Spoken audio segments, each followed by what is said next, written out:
Don't forget to like, comment, and subscribe. Hit the bell for new stories. The snow-covered peaks of the Rocky Mountains stood majestic, their rugged beauty undisturbed by the bustle of human civilization. Deep within this pristine wilderness, in a modest yet cozy cabin built of timber and stone, Michael Harper was finally enjoying his long-awaited vacation.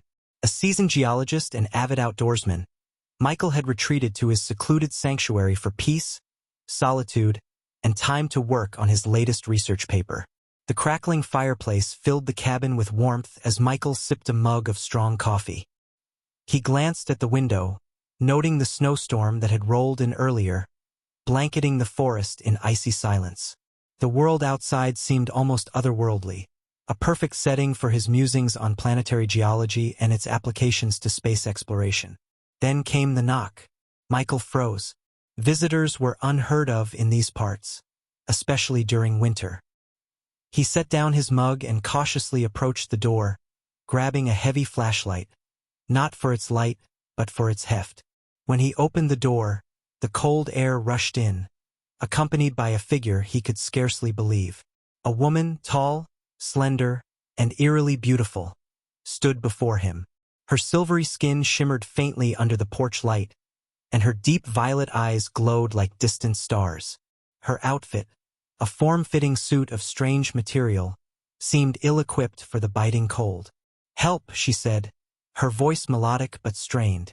Michael blinked, unable to process what he was seeing. "Are you okay? Where did you come from?" She swayed on her feet, barely able to stand. Without waiting for an answer, Michael pulled her inside, shutting the door against the storm. She collapsed into his arms, her body unnaturally warm despite the cold. She began, but her words were lost as she slipped into unconsciousness. Over the next hour, Michael worked to stabilize his mysterious guest. He wrapped her in blankets and placed her near the fire, trying to ignore the surreal nature of the situation. Who was she? What was she? Her features were human-like but subtly off, too symmetrical, too luminous. And then there was the suit. Its texture was unlike anything he'd encountered, soft yet unyielding. As he adjusted her blankets, he noticed a faint pulsating light emanating from a small device embedded in her wrist. It appeared to be part of her suit. He hesitated, then decided to leave it alone. When she finally stirred, her violet eyes met his. "Thank you," she said, sitting up slowly. Michael watched her cautiously. "You want to tell me what's going on? Who are you?"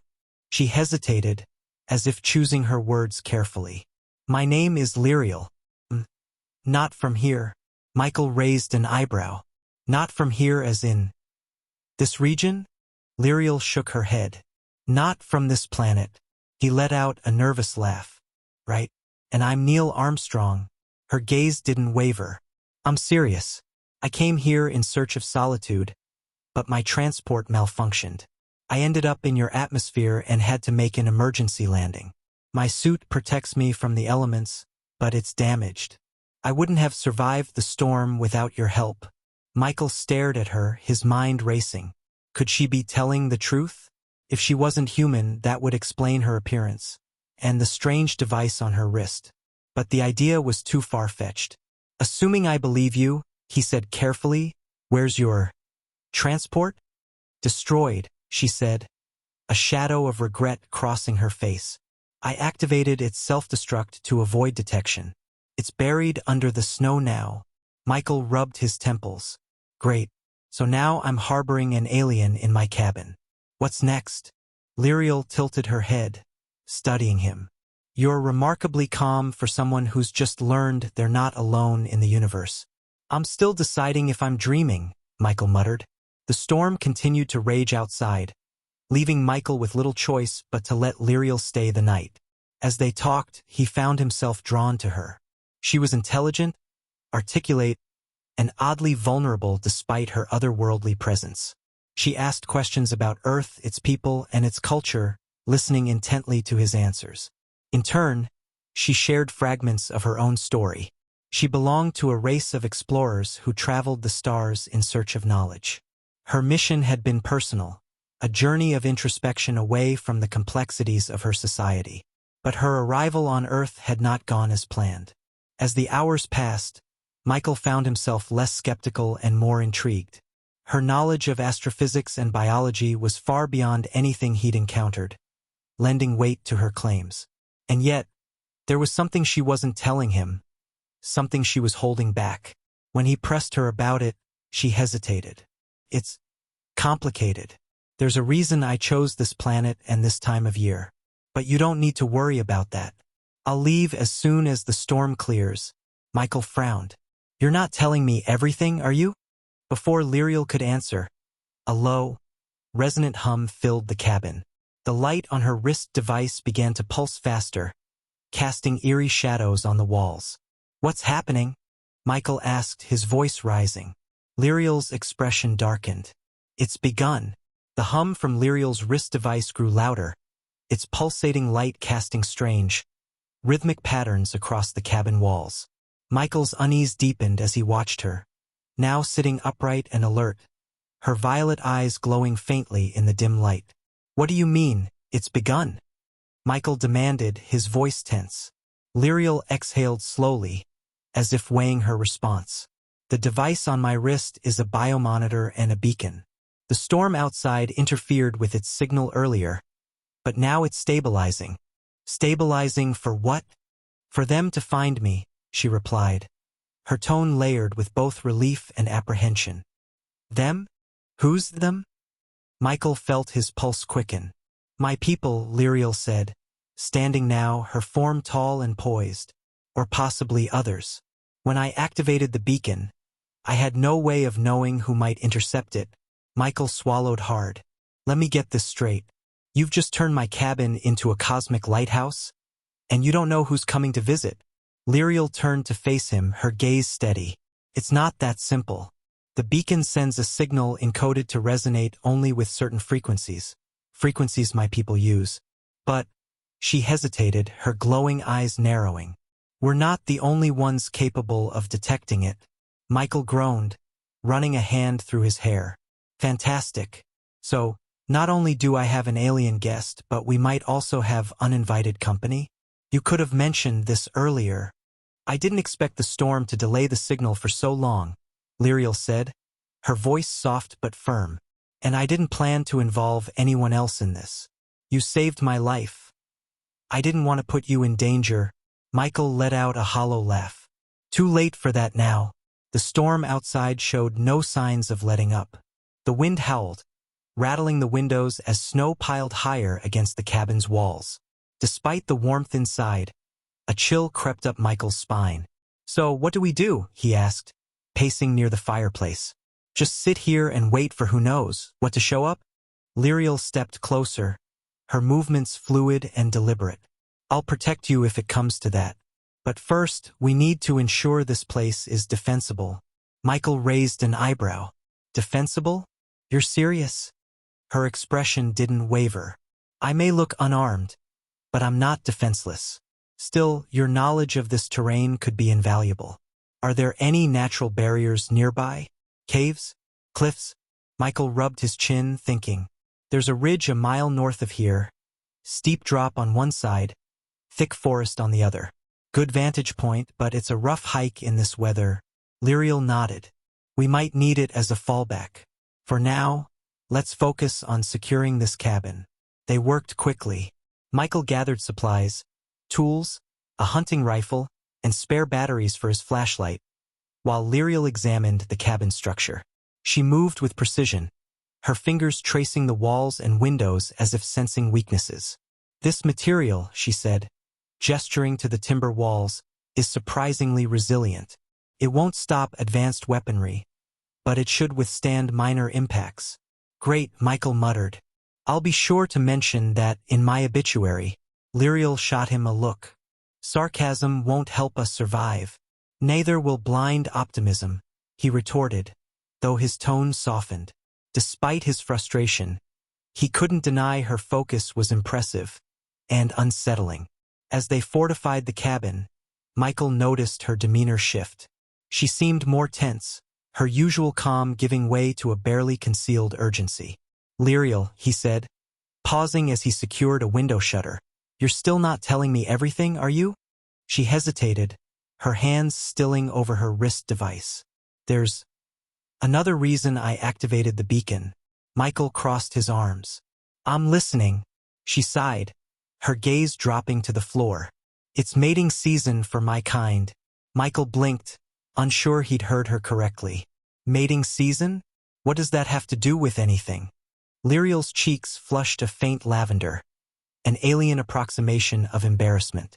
My species has unique biological cycles. During this season, our pheromones become potent, a survival trait to ensure reproduction. But on Earth, your atmosphere amplifies their effects. The longer I remain here, the more likely it is that others, predators, scavengers, even your kind, will be drawn to me. Michael stared at her, his mind reeling. You're telling me the storm isn't the only reason things could get dangerous? She nodded, her expression grim. Yes, that's why we need to act quickly. The beacon was meant to call for extraction, but it may also serve as a lure. Michael cursed under his breath. Unbelievable. You couldn't have warned me about this before I invited you in. I didn't think you'd believe me, she said softly.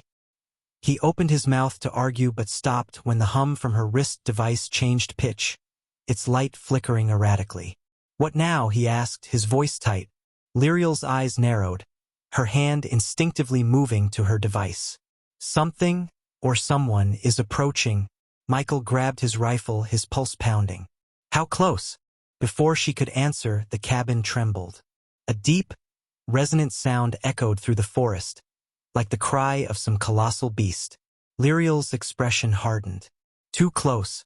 The sound was low and guttural, reverberating through the cabin like a distant avalanche.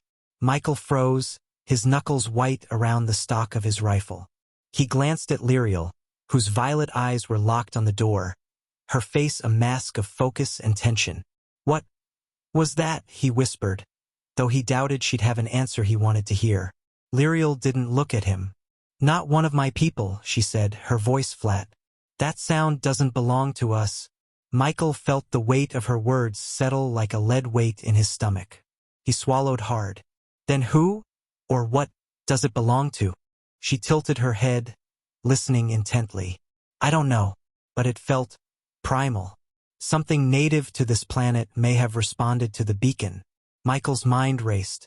The Rockies were home to wolves, bears, and the occasional mountain lion, but nothing in the wilderness he knew could produce a sound like that. Another tremor shook the cabin, snow cascading from the roof in a muffled thud. This time, the sound was accompanied by a faint scratching, as if something massive dragged itself through the forest. We need to move, Lyriel said, her voice sharper now. Michael gestured at the storm outside. In this weather? Are you crazy? Whatever's out there is probably waiting for us to do just that. She turned to him, her silvery skin glinting in the firelight. Staying here is riskier.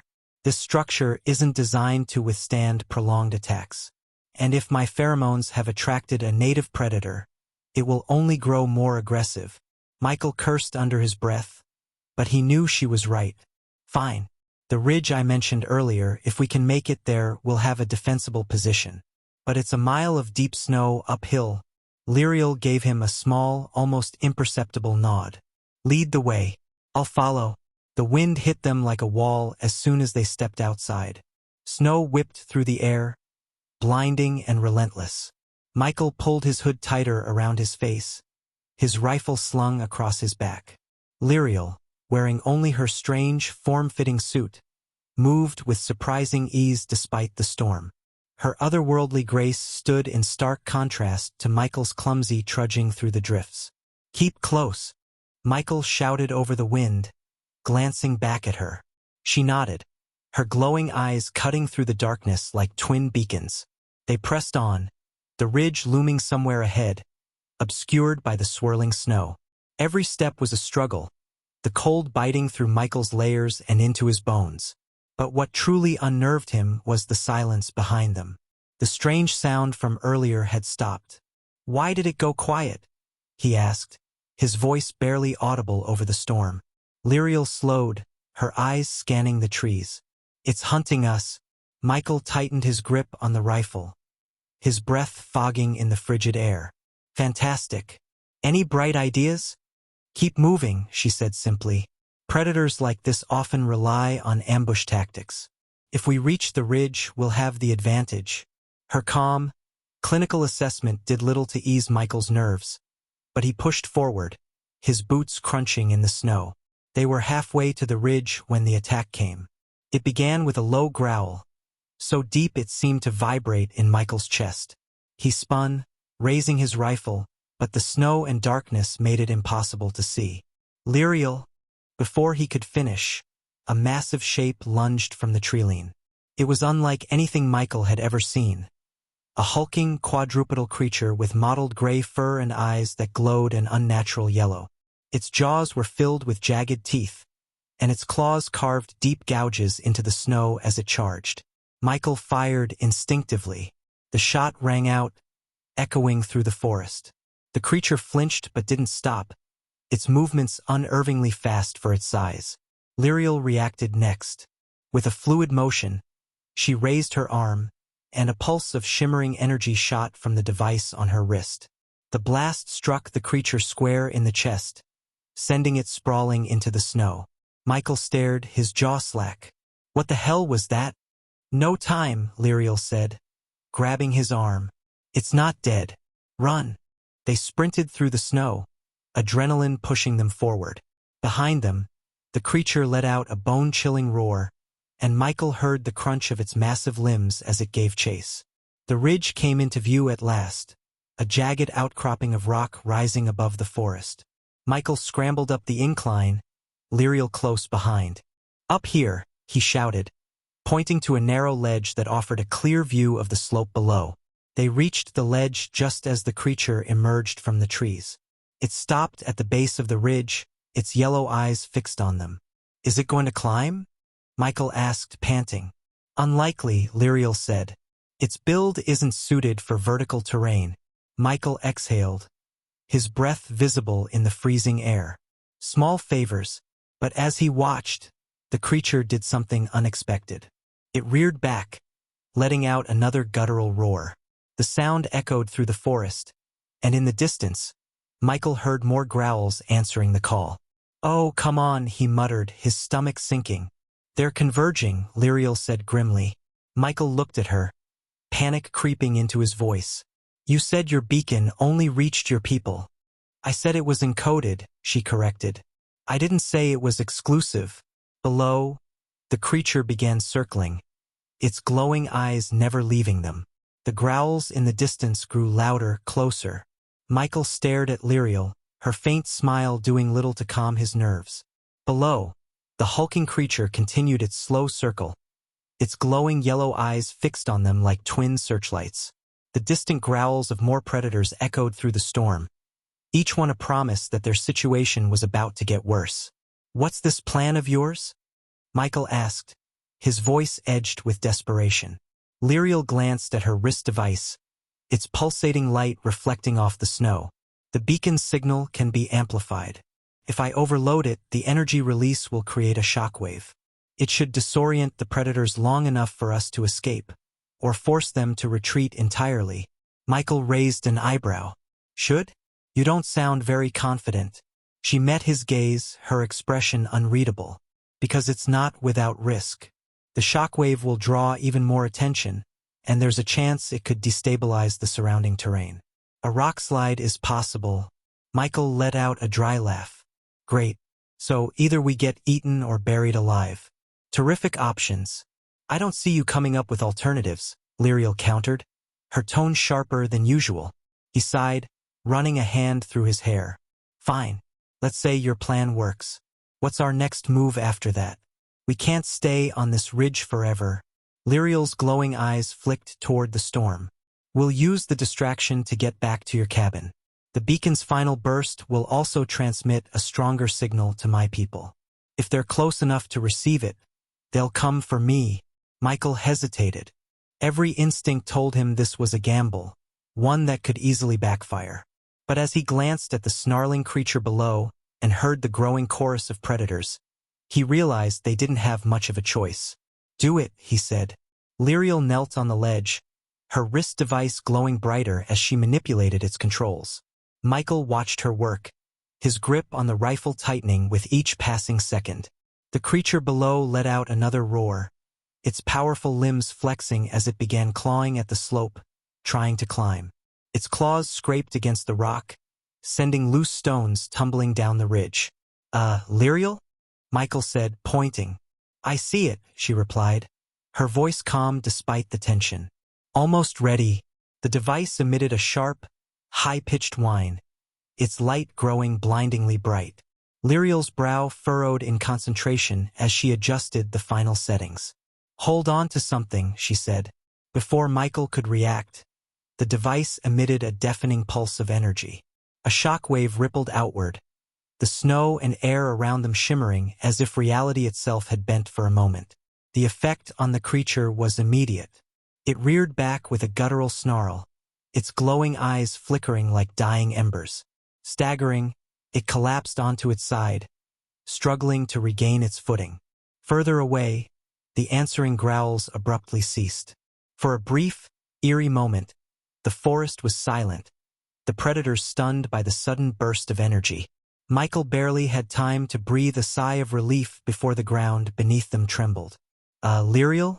You said rockslide was a possibility, he shouted over the rumbling. She stood quickly, her expression grim. Run! The ledge began to crumble as Michael and Lyriel scrambled down the opposite side of the ridge. Behind them, the slope gave way, snow and rocks cascading in a deafening avalanche. Michael's boots slipped on the icy terrain, and he barely caught himself on a jagged outcropping. Lyriel was already ahead, moving with an agility that bordered on inhuman. Keep moving, she called, her voice cutting through the chaos. Michael gritted his teeth, pushing himself forward. The roar of the avalanche grew fainter as they descended, replaced by the howling wind of the storm. When they finally reached level ground, Michael doubled over, his breath fogging in the freezing air. Next time, warn me. Before you blow up a mountain, he panted. Lyriel turned, her expression softening. You're alive, aren't you? Barely, he muttered, standing upright. The trek back to the cabin was grueling, the storm relentless. Michael's muscles burned, and his fingers were numb despite his gloves. Lyriel, though visibly tired, moved with unwavering determination. As they neared the cabin, Michael spotted its faint outline through the swirling snow. Relief washed over him, but it was short-lived. A shadow moved near the cabin. Michael froze, raising a hand to signal Lyriel. Something's there, he whispered. She nodded, her glowing eyes narrowing as she scanned the area. The shadow moved again, this time accompanied by a low, guttural growl. It's not the same creature from before, Lyriel said, her voice tight. This one is smaller but faster. Michael raised his rifle, his heart pounding. Fantastic. Any more surprises you want to tell me about? Lyriel didn't respond. Instead, she stepped in front of him, her wrist device humming faintly as she prepared to defend them. The creature darted into view, a lithe, wolf-like predator with sleek, black fur that seemed to absorb the light. It moved with eerie speed, circling them like a ghost. Michael aimed, but the creature was too fast, disappearing into the storm before he could fire. Stay close, Lyriel said, her voice low, and don't let it separate us. Michael nodded, his grip on the rifle tightening. The cabin was so close, just a few hundred feet, but it felt like an eternity away. The creature lunged again, its glowing eyes the last thing Michael saw before it vanished into the snow. We need to get inside, Lyriel said, urgency in her voice. Now? Michael didn't argue. Together, they sprinted toward the cabin, the predator's growls growing louder behind them. The door slammed shut just as the creature struck, its claws raking against the wood. Inside, Michael leaned against the wall, his chest heaving. Please tell me you have another plan, he said. Lyriel glanced at her wrist device, her expression unreadable. We hold out. Help is on the way. Help? Michael asked, his voice laced with doubt. Are you sure? She met his gaze, her eyes glowing with an intensity that sent a chill down his spine. It has to be. The cabin was silent save for the heavy breaths of Michael and Lyriel. The low growl of the predator outside continued, its claws scraping against the wooden walls with maddening persistence. Michael's heart raced as he pressed his back against the door, clutching his rifle with a white-knuckled grip. Lyriel was already moving, her glowing eyes scanning the cabin's interior. She stepped toward the fireplace and knelt beside the ashes, her movements fluid and deliberate. "Help will come," she said again, though her voice had lost some of its earlier certainty. Michael wasn't so sure. The storm outside showed no sign of relenting, and with every passing minute, the growling outside grew louder, more insistent. The creatures were circling, waiting for an opening. "Are you sure we can hold out?" Michael asked, glancing over his shoulder at the door, where the creature's claws had left deep gouges.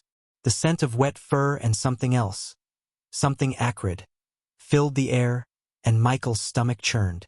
Lyriel didn't answer immediately. She reached into her suit and pulled out a small, spherical device. Holding it up, she pressed a button on its surface, and it began to hum softly, emitting a faint blue glow. "What is that?" Michael asked, his gaze flickering to the strange object. "A defensive emitter," she explained. "It will create a protective field around the cabin. It's not much, but it should buy us some time." Michael nodded grimly. "Time for what? If your people don't get here soon, we're both dead." Lyriel's eyes flashed. "I know, and I'm doing everything I can to make sure they arrive." She set the emitter down in the center of the room, and as she activated it, a faint shimmer of energy pulsed outward. The air itself seemed to hum with the vibration of the field. It wasn't much, but it was better than nothing. "Okay," Michael said, eyeing the door again. "Let's hope that holds long enough." But as he said the words, a thud echoed from outside, followed by a shrill, high-pitched howl. The creature had been joined by others. "They're getting smarter," Lyriel said softly. "They're testing the field." Michael gritted his teeth. "I don't need a lecture on alien wildlife right now. I need a way out of this." Lyriel stepped toward him, her expression serious. "You're right. I've underestimated how quickly they could adapt. The field will hold for a time, but they're too persistent. We need to move quickly." Michael blinked, confused. "Move where? We're trapped in here, and I'm not planning on going out there anytime soon." Lyriel's eyes glinted with a strange intensity. "There's a way to use the beacon signal to confuse them, redirect their attention elsewhere." Michael's eyebrows furrowed. "You're telling me you have a button for that too?" "It's not quite a button," she said, moving toward her wrist device again. "But I can overload the signal once more. It's risky. The backlash from the signal could harm us, but it might be enough to divert them, at least for a little while." "Risky?" Michael said, pacing. "I'm starting to think everything you suggest is risky." Lyriel turned toward him, her eyes focused and unwavering. "Every decision I make could lead to death. But if you want to survive, we don't have time to hesitate." The growls outside grew louder. Michael could hear the scratching of claws against the door again. The creatures were starting to sense the weakening of the field. "All right," he said, his voice tight. "Let's do it. What do we need to do?" Lyriel nodded once, and then, without hesitation, she activated her wrist device. The faint hum that had accompanied the earlier signal intensified, and the room seemed to vibrate slightly as the energy began to build. Michael held his breath, watching her every move. "We're going to have to move fast," she said. "When I overload the beacon, it will send a burst of energy outward. You need to keep the creatures at bay long enough for the diversion to take effect." "Great. Keep them at bay," Michael muttered, grabbing his rifle. "I'm good with a gun, but I'm not sure how I'm going to hold off a pack of aliens and wolves." "You'll manage," Lyriel replied, her voice steady. "If you don't, you'll be a problem I'll have to solve later." Michael grunted, though he couldn't help but feel a strange sense of camaraderie with her. However much he resented her calm, calculated approach. In this moment, their survival depended on each other. The device on her wrist glowed brighter as she worked, her fingers moving over the controls. The air around them thickened with anticipation. The growls from outside had grown more frantic, and Michael could hear the pounding of multiple sets of feet. Too many to count. It's now or never, Lyriel said, her voice strained with the weight of the decision. Michael nodded, taking a step back from the door. Do it. The moment she pressed the final command, the world outside the cabin seemed to explode.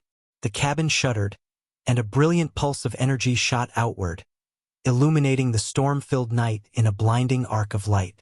The creatures outside howled in confusion and pain, their movements erratic as the shockwave hit them. The air itself seemed to ripple, and Michael felt a strange pressure in his chest as the energy waves surged through the forest. For a split second, everything fell silent. Then the creatures began to scatter. Is it working? Michael asked, his voice thick with disbelief. Lyriel stood still, her eyes locked on the door. It's working, but they'll regroup soon enough. We don't have long. Michael exhaled slowly, his heart still racing. Then let's move. Where do we go now? Lyriel turned toward the window, her gaze piercing through the storm. There's a cave system just north of here. It's remote, only my people know of it. We'll have to hurry before the creatures realize what happened.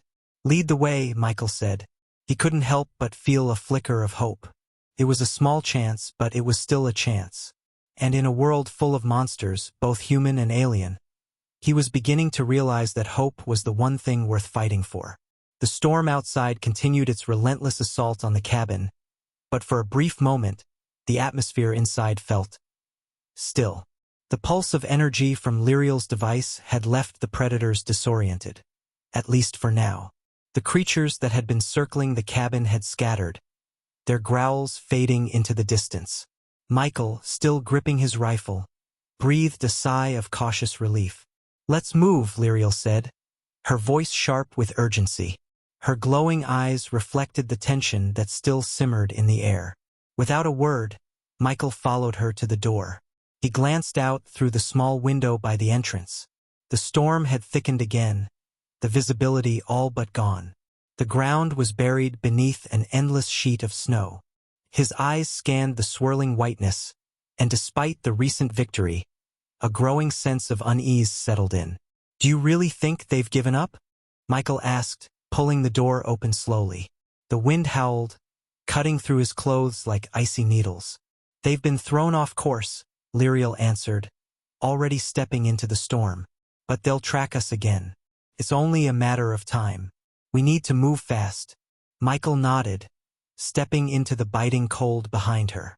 They trudged forward through the snow, the sound of their boots crunching loudly in the silence between gusts of wind. Lyriel led the way, her movements as sure and graceful as before, though Michael noticed she was keeping a steady pace, as though she were conserving her energy. For his part, Michael struggled to keep up, his body already weary from the earlier chaos. His breath was shallow, the freezing air burning in his lungs, but he didn't slow. Lyriel didn't seem to be struggling at all, her suit seemingly impervious to the cold. What's this cave system like? He asked, his voice muffled by the wind. Deep, she replied, barely glancing over her shoulder. Winding tunnels, but it's a safe refuge. My people use it as a temporary hideout in emergencies. We'll be able to block the entrance once we're inside. Michael nodded, but his unease only deepened. The cave system wasn't much of a refuge if they were being hunted, and even less so if Lyriel's people didn't get there in time. They pushed through the storm for what felt like hours, the storm showing no signs of abating. Michael's face was numb, and his fingers were stiff in his gloves. He tried not to focus on the biting cold or the growing ache in his legs, but the exhaustion was starting to take its toll. Lyriel, however, seemed unfazed. She moved as though she were navigating a familiar path, her steps sure and fast. There, she said suddenly, pointing ahead. Michael squinted into the distance, barely making out the shadow of a rocky outcrop in the distance. A faint blue glow was visible in the storm's haze, pulsing like a beacon. That's the entrance? He asked, relieved to see something solid in the swirling nothingness. Yes, Lyriel answered. We're close. As they approached, Michael could make out the silhouette of a large rock formation. The entrance to the cave was hidden behind a cluster of jagged boulders, barely noticeable unless one knew where to look. They reached the entrance just as another roar echoed in the distance. Louder than before, more enraged. Michael's heart skipped a beat, but he followed Lyriel as she ducked under a rock ledge, entering the darkness of the cave. The air inside was warmer, though still cold enough to see their breath. The ground was uneven and rocky, and Michael struggled to find his footing as he followed Lyriel deeper into the cave. Lyriel's eyes adjusted quickly to the darkness, glowing softly as she led the way. Michael fumbled behind her, trying to keep pace. The storm was still howling outside, but now they were safe, at least for the moment. "We need to seal the entrance," Lyriel said, her voice echoing slightly in the cave's hollow interior. Michael nodded and quickly moved to the entrance, where a series of large boulders lay nearby. He pushed one into place, his muscles protesting, but the rock was heavy and solid. He grunted, straining against the weight. Lyriel helped him move another stone, her strange suit giving her enhanced strength. The entrance was soon blocked, but not completely. There was still a narrow gap through which sound could filter in, and the predators could still hear them. "That's as good as we can do for now," Michael said, stepping back to catch his breath. Lyriel was already several feet ahead, examining a wall of rock that stretched high above them. Her glowing eyes scanned the space with purpose. "This way," she said. They moved deeper into the cave, the narrow passageways twisting and turning.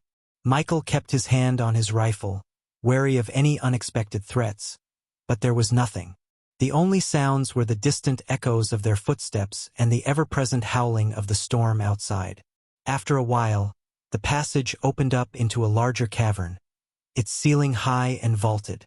There were no other exits, no signs of anything living. Seemed empty. Lyriel stopped at the center of the cavern, her eyes scanning the walls as if searching for something hidden. She reached out and touched the rock, her fingers brushing against something rough and textured. "It's here," she said, her voice filled with quiet reverence. Michael moved closer, peering at the wall. "What is it?" Lyriel didn't answer immediately. Instead, she reached down to the side of her suit and pressed a series of buttons on a small control panel embedded in her arm. There was a brief pause before the ground beneath them rumbled slightly.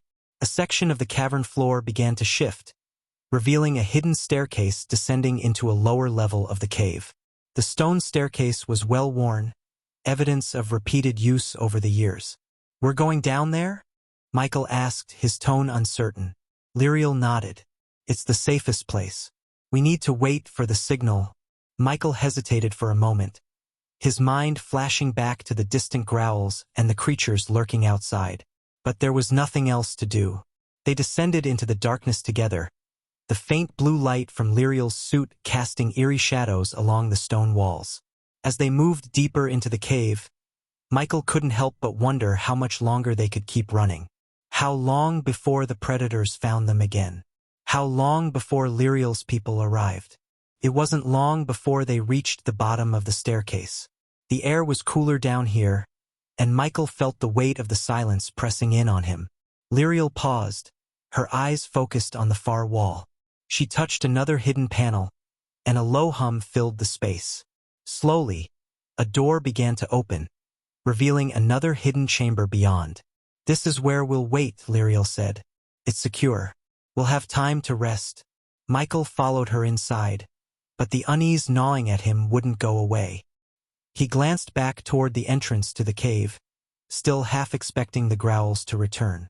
The door shut behind them with a soft, metallic thud, sealing them in the hidden chamber.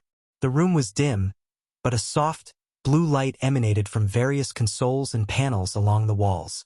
There were no windows, no openings, just solid stone and the hum of ancient technology. Michael's boots echoed on the smooth floor as he stepped inside. His breath still came in shallow gasps from the cold, but the temperature in the chamber was comfortably warm. He looked around, trying to get a sense of the space, but it was all alien. He had no idea what any of the tech was, or even if it was still functional. Lyriel had already moved to the center of the room, kneeling before a strange console. She tapped a series of controls, and a holographic map flickered to life in front of her. The image showed the surrounding mountains, the forests, and various symbols he didn't recognize. This place is incredible, Michael muttered. How long have you people been using this system? Lyriel didn't look up. A long time, but it's not just for us. This was built as a refuge for anyone who needs it. My people, other travelers. We don't always rely on it, but when we do, it's a last resort. She glanced over at Michael. This is our last resort.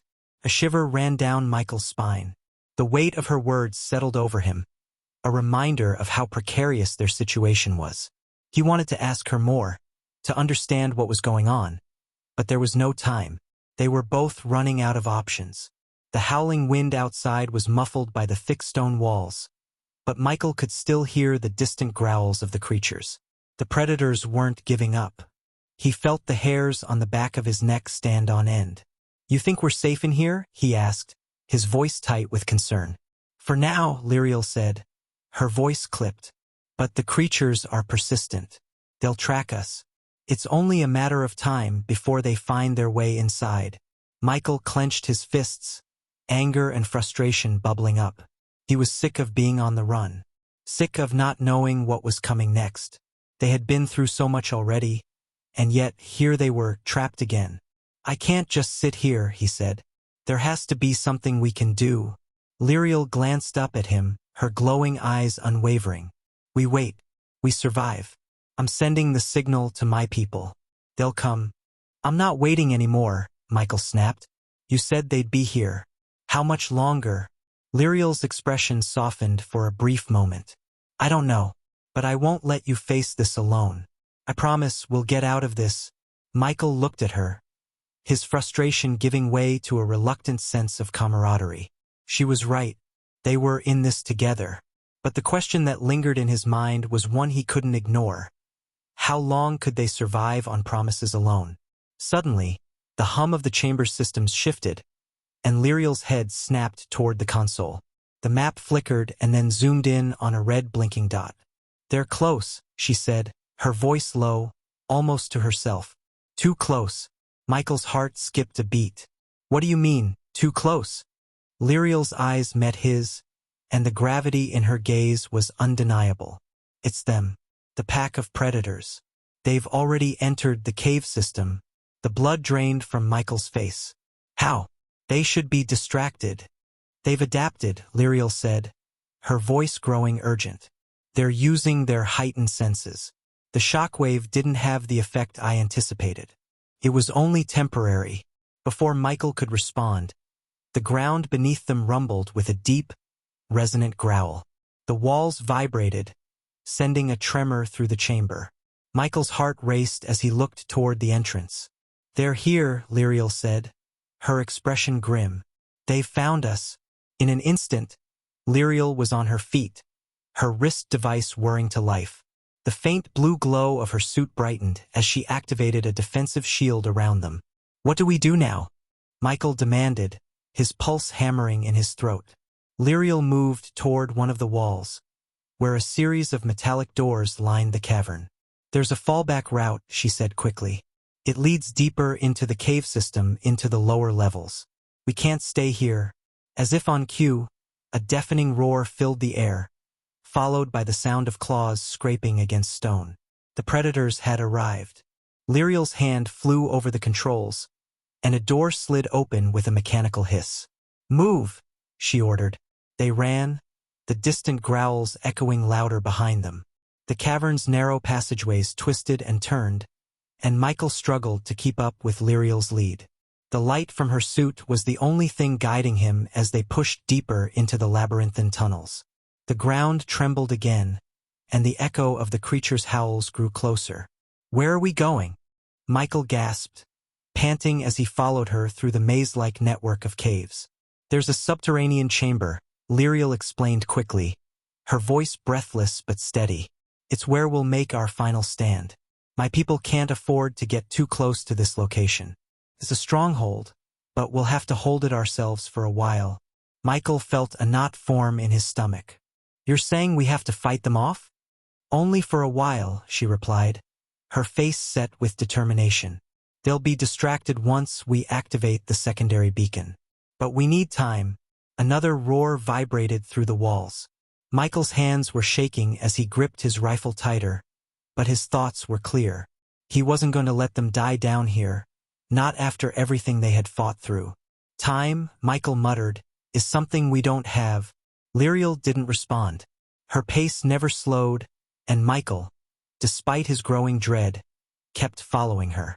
Finally, they reached a large cavern, more expansive than anything they had seen so far. In the center stood a strange, metallic structure, an alien technology of some sort. It hummed with power, a faint blue glow illuminating the chamber. Lyriel rushed to the console beside it. "This is it," she said, her voice tense. "This will give us the time we need." Michael's eyes darted nervously to the entrance, where the sounds of the predators were growing louder. He could feel them closing in. Lyriel activated the console, and a series of alarms blared through the cavern, sending a ripple of light across the room. "They're coming," she said quietly. "It's now or never." Michael tightened his grip on his rifle, his eyes scanning the dark entrance of the cavern. He didn't know if they'd survive this, but as the first roar of the predator rang through the air, one thing was clear. They were not going to go down without a fight. The end. Thanks for watching, everyone. If you enjoyed this video, don't forget to like, comment, and subscribe for more exciting HFY stories. Your support means the world to us. And make sure to tap the bell icon so you never miss an update. Stay tuned for our next adventure, and until then, keep exploring the stars. See you in the next video.